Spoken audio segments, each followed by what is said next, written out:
Hello, Liz. Can we talk? It's about my birthday party next week. Oh, hello, Mother. Sure, no problem. So, we're doing another birthday party again this year? Yes, of course we are. We do it every year. I plan on ordering a catering service from that French restaurant downtown. All of my friends and relatives will be invited. We'll have a wonderful home party. We can set up a nice outdoor luncheon. It's just going to be so special. Right. I'm sure you and Rob will be there, right? Do you mind if I ask you something, Mother? How much is this all going to cost? The cost? Well, let's see. My friend who's done a lot of these parties, well, she said her party, which was pretty modest for her tastes, was something like $4,000, give or take. Guess mine will be about that much.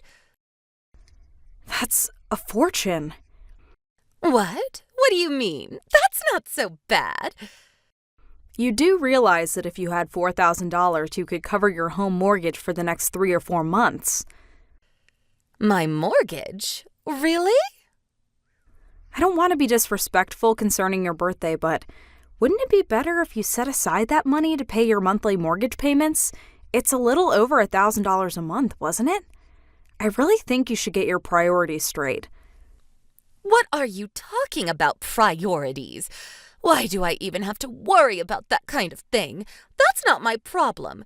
That's something that you and Rob should be worrying about, not me. I wish you wouldn't rely on me to pay for everything. We're not relying on you. I'm just pointing out the obvious. Pointing out the obvious? How disrespectful of you, Liz. I'm your mother-in-law, for God's sake. Are you serious? Oh, please, Liz. There is just no use talking to you. I'm going to talk to my son Rob about my birthday. He understands how important it is for me. You just tell me if you can make it or not.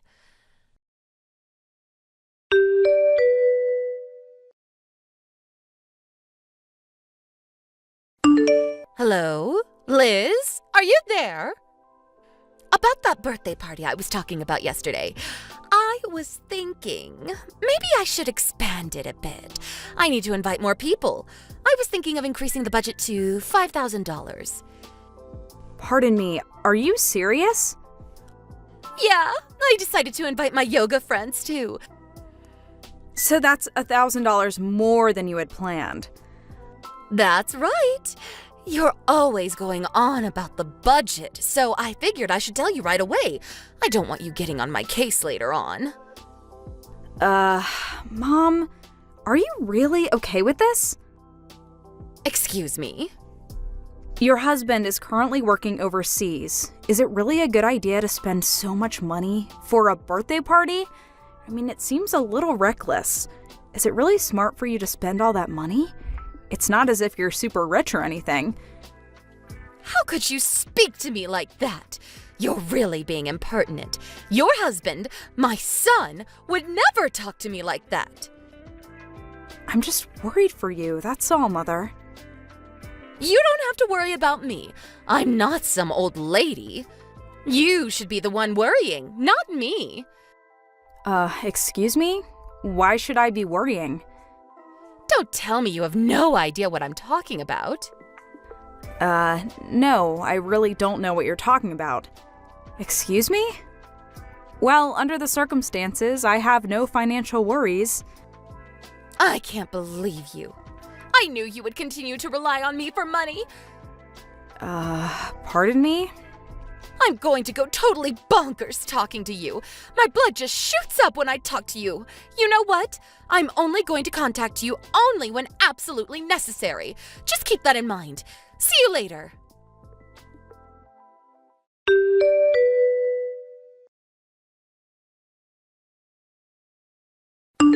Hey, Rob, are you working? Sorry to contact you. Can we talk?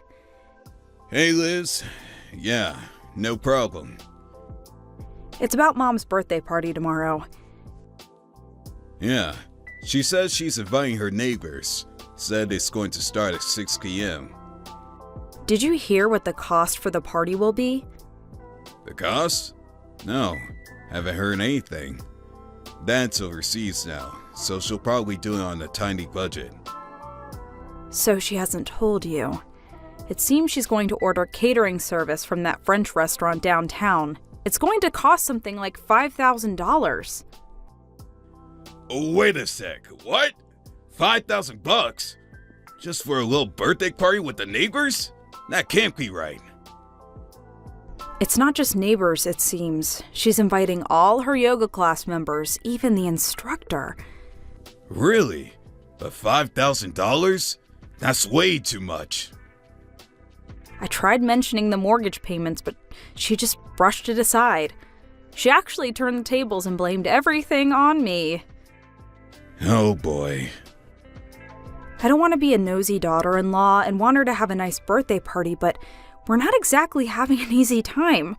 For her to just go off and use money without thinking, I really don't know what to do.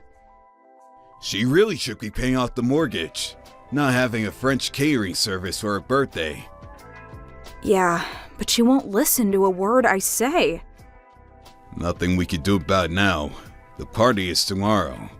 Even if she cancels now, they'll probably charge the full amount. The restaurant probably already prepared the food. Wouldn't look good, that's for sure. I'm the youngest in my family. She would never listen to me either. My older brothers have a lot more clout than me. On top of that, despite being the youngest, I was the first to get married. Mom wasn't too happy about that. Yeah, I guess. I guess we have no choice. We're just gonna have to let her have her way this time. We're both going to the party tomorrow, so let's see how things go. See how she acts. What do you say? I'll get Dad a call too. Yeah, maybe that would be a good idea. Alright, see you tomorrow then. Yeah, okay. See you tomorrow.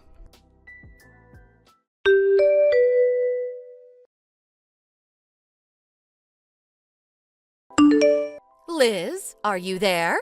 So, you decided to come to the party with Rob? Right. You asked me to come to the party with Rob, so here I am. Yes. Looks are everything. We have to keep up appearances, you know. People talk. If you and Rob didn't show up, rumors start spreading. You know what I mean. Yeah, right. Whatever. But I want you to stay in the kitchen once the party starts. Just stay out of sight. Excuse me? Why should I do that? Well, because French cuisine is way too good for you. That's why. Too good for me? Think of it as a punishment for being disrespectful to your mother-in-law. The reason why you're such a cheapskate is because you went ahead and got that loan, paying to have $1,000 a month. Kinda strange hearing that from you, Mother. Well, nobody will speak up, so I will. I was against you guys buying that condo. Way over your budget. Excuse me? You guys don't even make that much, and you take off a loan for $1,000 a month? I warned you about that. But you want to pay off your mortgage and complain about me spending money on my birthday party? I can't believe you, Liz. How could you be so selfish? Oh, okay. Now I'm starting to see the picture. I thought things didn't mesh. We always seem to be talking on different levels. Anyway, the party is about to start. Get in the kitchen and stay there until everyone has gone home. Don't you dare come out until then. Or, better yet, just say you feel ill and go home. That way I don't have to worry about you peeking in every 5 minutes. Just come back later to clean up. I'll line you later on. What am I, a maid? Well, actually, yes. I've told all my neighbors that I'm currently disciplining our daughter-in-law to be a better housewife. A better housewife, huh? Stay in the kitchen for another 30 minutes, and then you can head home. I'll line you later. I really don't know why I have to leave. To be honest, I don't want my guests seeing a dirty maid wandering around. Just too depressing. It's my birthday after all. Okay, if that's the way you want it, I'll stop the mortgage payment starting next month. Hope you're okay with that. Pardon me? What did you just say? The load payments. I will no longer pay that, just so you know. What are you talking about? Maybe you need your head examined. It's you who will suffer if you stop the payments. Rob says he's going home too. Have a nice party. Don't bother texting me later. I have no intention of cleaning up after you. I'm not your maid. Yeah, whatever. Do what you have to do.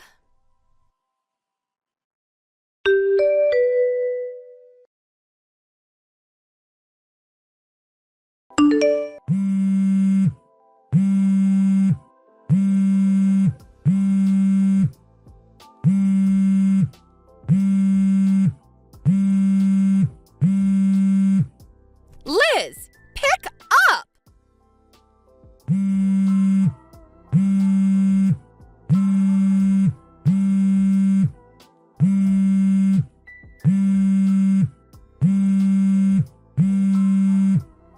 Come on, Liz, pick up. I know you see this. It's about that monthly $1,000 loan. Is it true? That loan is for this house and not the condo you guys are living in? This is some kind of mistake, right? Oh, so you heard it from someone. Yeah, from your aunt and uncle at the party. Oh, I see. I didn't realize they were there. I didn't believe it at first. Thought it was some kind of joke. But this month, the bank called and said there was insufficient funds for the loan payment. That's when I realized it was all true. That's right. I was depositing the $1,000 into you and your husband's account every month. I see. I had no idea. You also know why your husband's working overseas, right? Yes, I heard. It was concerning some project he was working on. Apparently one of his staff members screwed up and the project went belly up. He took responsibility for it and was transferred to a position overseas, alone. He was forced to take a position at a factory up north for 3 years. That's right. And his pay was slashed drastically. You know that too, right? Your husband came to me. He said he had more than 7 years left on the loan. I was working 2 jobs, so I was financially doing okay, so I agreed to help him out at least until he got back on his feet again. Then what about that condo you live in? That's more than you can afford. You guys moved in right about the time my husband was transferred overseas. That's why I thought the loan was obviously to pay the mortgage on that condo. The condo is owned by my uncle. Huh? Your uncle? I thought we explained all this to you years ago when we first moved in. My uncle thought we would have a hard time paying $1,000 a month to cover your loan, so he allowed us to live in this condo free of charge until things worked out. Live there free of charge? Don't misunderstand. My uncle's family lives there too. We just have one room to ourselves and I help with the cooking and cleaning. It's been a real help. We're living on a tight budget. No perks. I see. Your husband suggested that we move into that house, but I think we talked about it. You were adamantly against it, as I recall. So that was what it was all about. You were so insistent that whoever lives in that house had to be the eldest son and his family, not Rob and I. Not the baby of the family. You just wouldn't allow it. I remember you banging on the kitchen table and going into hysterics. You remember that, don't you? Did I really? Anyway, I had no idea about all of this. How was I supposed to know you guys were paying and all? Come on. We sat down and explained everything to you. Don't you remember? Everyone was there. Rob and his brothers, your husband. I was there too. We had that family meeting in your living room. We explained everything. I don't remember any of it. Yeah, I remember you were sort of just half listening. You really weren't interested in anything we were saying. You would only hear what you wanted to hear, like continuing to live at the house. When the talk switched to possibly helping out by working part-time, you put an end to that conversation pretty quick. You didn't want to hear about Rob and I living with you either. We just couldn't get through to you. In the end, it was Rob and I who had to make the sacrifices. But that last birthday party was the straw that broke the camel's back. I had no idea. I really didn't. You just refused to listen. Anyway, we talked to your husband and he gave us permission to stop the monthly payments. Huh? Really? If the payments are no longer possible, we're just gonna have to put it up for sale. Pardon me? The house is going to be sold? That's right. He really didn't want to lose the house he spent years paying for, but your husband didn't want to burden Rob and I any longer. We're still young, and we hope to someday buy a house too. Your husband decided it was no longer feasible after hearing all the stories about your antics from his sons. As for the $6,000 that I forked out, your husband said he would eventually pay me back. This is not happening. I heard your husband is coming back for a short visit. I'm sure he'll sit you down and explain the whole thing, so I urge you to talk to your husband about the rest. Rob and I have nothing to do with it going forward. Please, Liz, let's talk. Sorry, I have no more to say. Goodbye. But Liz, please, listen!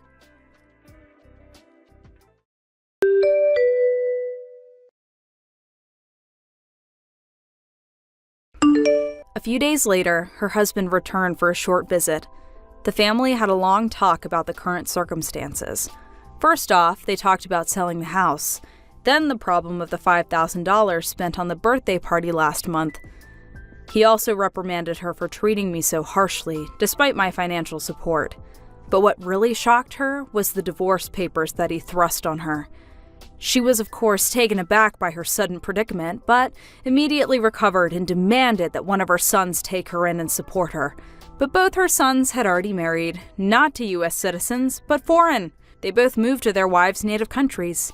As for Rob and I, we moved out of our uncle's place into a new home across state lines. We had no intention of revealing our new address to her.